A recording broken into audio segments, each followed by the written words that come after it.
Let's apply the AIMS grid with a real-life example that I think everybody knows. Let's organize a Christmas party. So the end result would be Christmas party in December. Why would we make a Christmas party? Well, in order to finish the year together ritually, probably also to celebrate the successes, and maybe also in order to make staff honors. So you see here, all the formulations about the purposes start with in order to.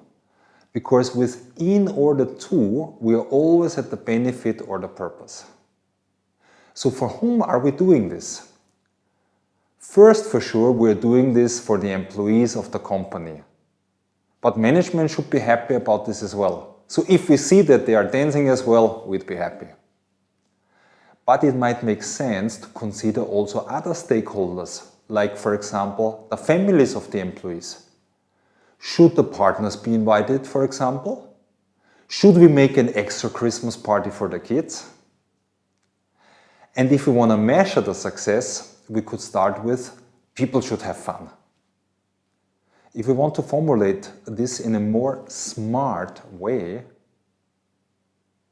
then we could say, well, if more than 90% stay beyond midnight, this can be considered as a success.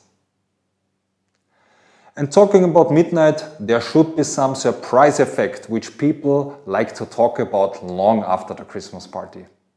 And for sure, for the controllers in the company, the Christmas party should stay within the budget. One of the main purposes of the AIMS grid is to see the interdependencies between those fields here.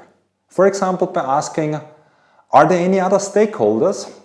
Or by looking a little bit closer at the clients, we could find out, for example, that 20% of our staff comes from non-Christian cultures. Considering this, we already realize that maybe the end result, the Christmas party, is not the right end result anymore. But we should rename it into year-end party. We can see here, the AIMS grid demonstrates the various interactions between those four fields. It helps a lot to clarify the task.